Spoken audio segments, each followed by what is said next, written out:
All right, let's get into it. Today, we're unpacking Vikram Seth's absolutely brilliant and hilarious poem, The Tale of Melon City. It is a fantastic story about a king who's a little particular, an arch that wasn't built quite right, and a wild chain of events that, you guessed it, ends with a melon becoming king. It sounds crazy, I know, but let's dive right in. So, just to get your brain warmed up, I want you to imagine something. What if the very next leader of your country was picked by, say, the next random person to walk through the main city gate? Sounds completely nuts, right? Well, hang on to that thought, because that's pretty much the core of the absurd logic we're about to explore. Here's our game plan for today.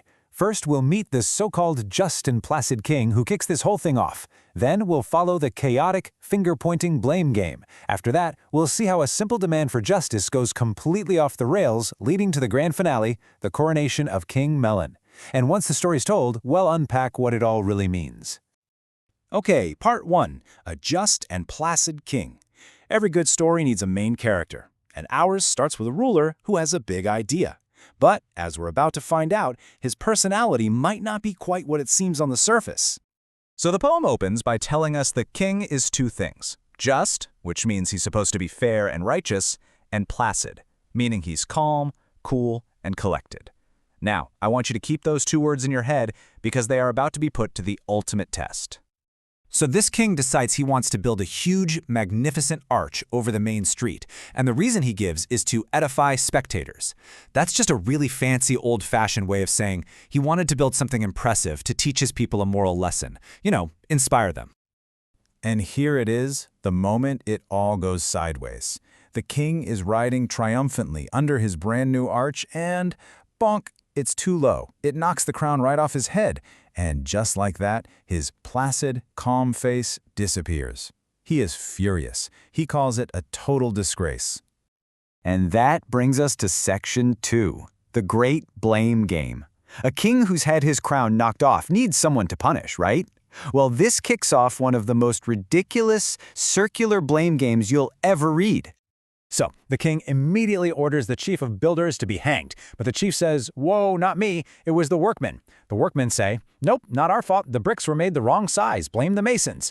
And the masons, they pass the buck one final time straight to the architect. It's a perfect, hilarious send-up of any organization where no one ever wants to take responsibility. But the architect is clever. Right as they're about to hang him, he very calmly reminds the king, "Your Majesty, you actually changed the plans yourself when I showed them to you." And boom, just like that, the blame has swung full circle and landed right back on the king. So now we're at part 3. A hanging must happen. The king is in a really tight spot. I mean, it's his fault, but he can't exactly hang himself, can he? He has to save face. And this is where the story goes from just silly to completely surreal.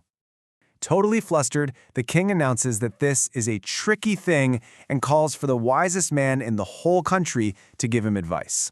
And of course, this guy is so incredibly old and wise that he can't even walk or see. They have to literally carry him into the court. And what is his profound, wise counsel? Hang the arch. Yep, you heard me. He says the real culprit is the arch itself, so the arch must be hanged. This is pure satire, just mocking the ridiculous ways people try to find a simple scapegoat for a complicated problem. But then a counselor points out that you can't hang something that has touched the king's sacred head. By this point, the crowd that is gathered is getting really antsy. They came to see a hanging, and they're not leaving until they get one. The king, sensing that the mob is about to turn on him, ditches any idea of real justice and basically says, fine, someone, anyone, has to be hanged right now. So a noose is quickly set up, but it's been built way too high.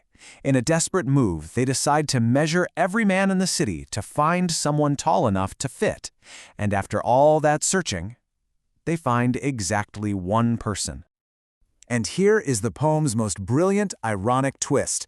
The only person in the entire kingdom tall enough to fit the noose that was set up to satisfy a public outcry that he created, is the king himself. And so, by his own royal decree, the king is hanged. Part 4. Long live King Melon. So, the king is dead. The kingdom needs a new ruler. You'd think they might try, a logical process this time? An election, maybe? Nope, of course not. The king's ministers, described as practical-minded men, just fall back on an old, dusty tradition. They make a proclamation. The very next person who walks through the city gate will get to choose the new king. This blind following of tradition, no matter how nonsensical, is another huge target of the poem's satire. And who's the next person to come through the gate? Well, perfectly enough, it's an idiot. When the guards ask him the most important question in the nation, who should be our king, he gives his standard one-size-fits-all answer to every question. A melon. Why? Because he happens to like melons. And just like that, the fate of an entire state is sealed. Now, do the ministers challenge this? Do they say, hang on, that's completely insane? Nope. Being practical, they figure it's just easier to follow the silly custom than to actually think for themselves. So they go get a melon, put a crown on it, and respectfully place it on the throne. Okay, let's all take a breath. A foolish king is dead by his own decree, and a piece of fruit now sits on the throne. This brings us to our final section. What does this absolutely absurd story really tell us about power, people, and politics? The whole poem is what we call satire. Vikram Seth is using this over-the-top, funny story to make a serious point, to expose the foolishness of people in power. From the placid king who throws a fit to the wise man with a dumb idea, it's all a critique of a system where looking good matters more than being good. Now, the poem ends by telling us that the people were totally happy with their new melon king. And why? Because the melon doesn't pass laws or get involved in their lives. This points to a real political idea called laissez-faire, which is French for let do. It's a hands-off approach to governing.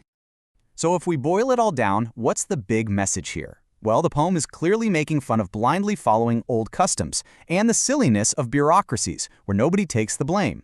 But the deeper message seems to be about how easily justice gets twisted by mob mentality. And maybe, just maybe, that what most people really want from their leaders is to just be left alone to live in peace and liberty.